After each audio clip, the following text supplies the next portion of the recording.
Ein unverschlossenes Smartphone auf dem Küchentisch.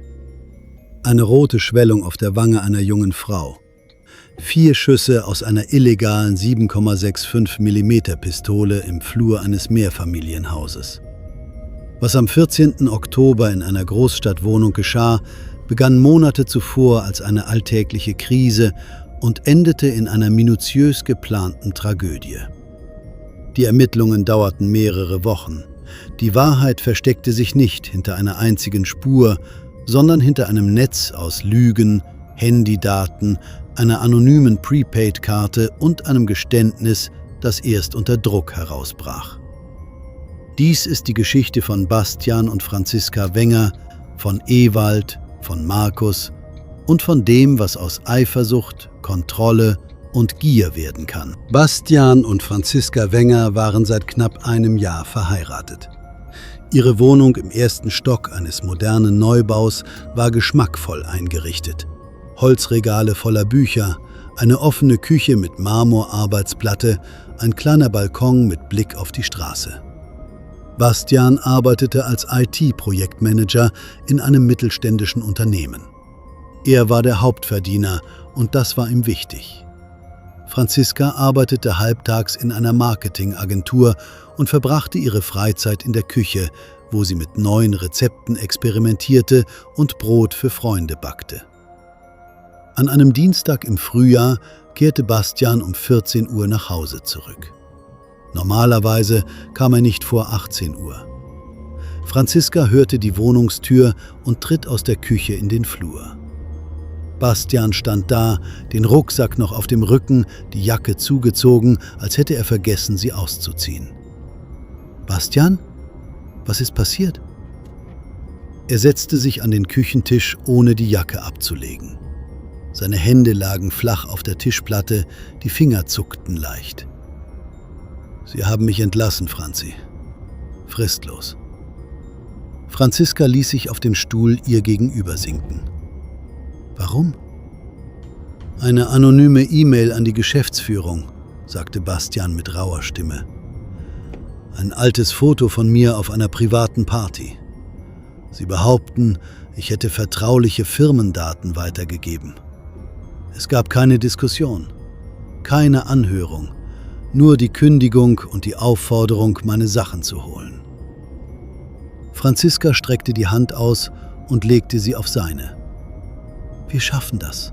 Wir haben noch Ersparnisse.« Bastian zog die Hand zurück. Er stand auf, ging ins Schlafzimmer und schloss die Tür.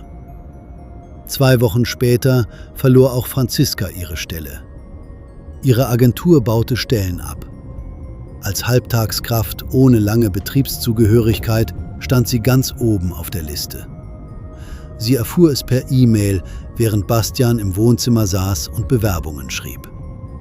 Sie druckte die E-Mail aus und legte sie auf den Küchentisch. Bastian las sie, legte sie zurück und sagte nichts. Die Ersparnisse reichten für 2 Monate. Bastians Bewerbungen blieben ohne Rückmeldung oder wurden abgelehnt. Er verbrachte die Tage vor seinem Laptop, scrollte durch Stellenanzeigen und schwieg beim Abendessen.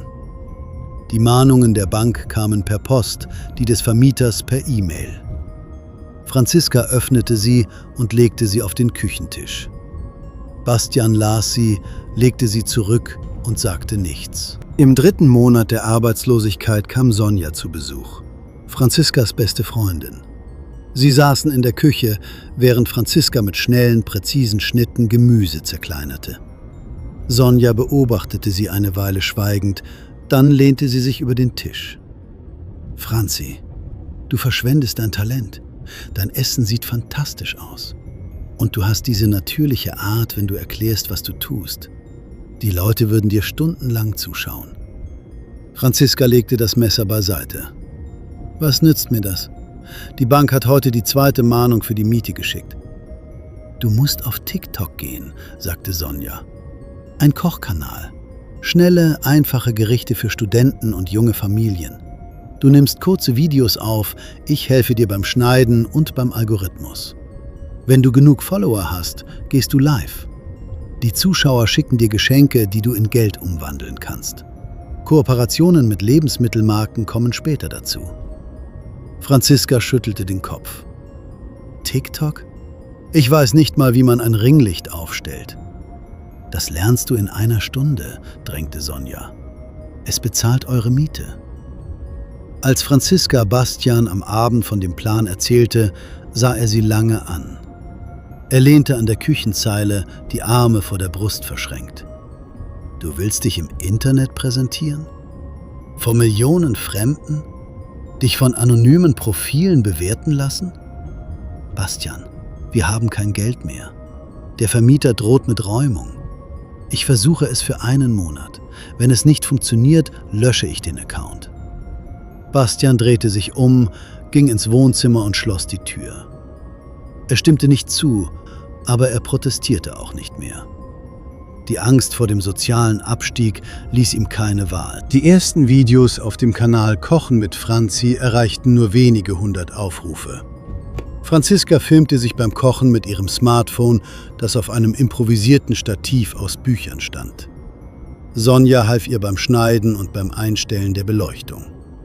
Nach 2 Wochen erfasste der Algorithmus ein Video, in dem Franziska ein einfaches Pfannengericht zubereitete und dabei lachend erklärte, wie man Zwiebeln schneidet, ohne zu weinen.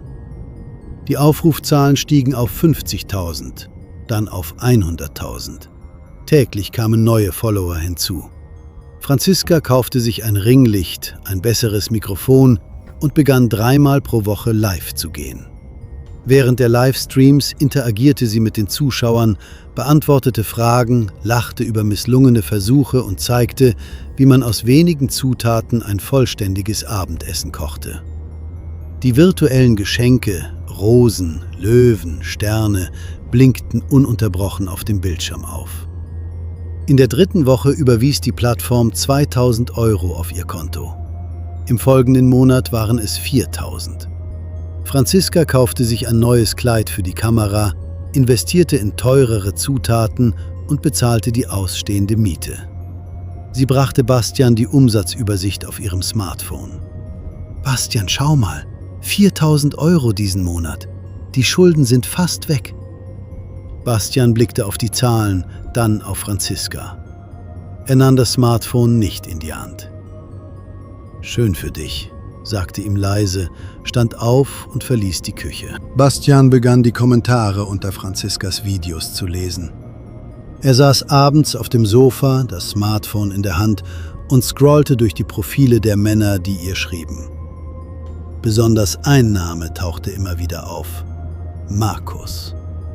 Er schickte teure Geschenke, kommentierte fast jedes Video und lobte Franziskas Aussehen. Bastian machte Screenshots von Markus' Kommentaren und speicherte sie in einem Ordner auf seinem Laptop. Er sprach nicht mit Franziska darüber. Sein Verhalten änderte sich schrittweise. Er stellte Fragen, wenn Franziska nach einem Livestream ihr Smartphone weglegte. Wer war das, der dir gerade geschrieben hat? Oder warum hast du dem Kommentar von diesem Markus geantwortet? Franziska erklärte, dass sie allen aktiven Zuschauern antworte, das sei Teil des Formats. Bastian nickte, sagte nichts weiter, aber sein Blick blieb finster. Einige Tage später öffnete Franziska ihren Laptop und stellte fest, dass jemand ihren Browserverlauf durchsucht hatte. Sie fragte Bastian. Er bestritt es vehement. Am Abend des 10. Oktober war Franziska live. Über 12.000 Menschen sahen ihr zu. Sie bereitete ein schnelles Nudelgericht zu, während sie mit den Zuschauern plauderte. Markus schickte ein teures digitales Geschenk und kommentierte: »Du bist die Schönste hier, Franzi. Wann kochen wir mal zusammen?« Franziska lächelte in die Kamera. »Danke für das Geschenk, Markus.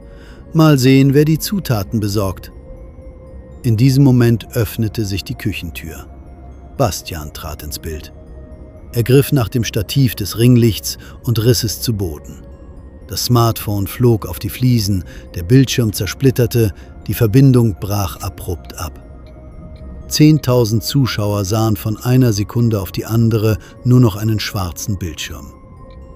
»Bastian, was tust du da?« schrie Franziska entsetzt.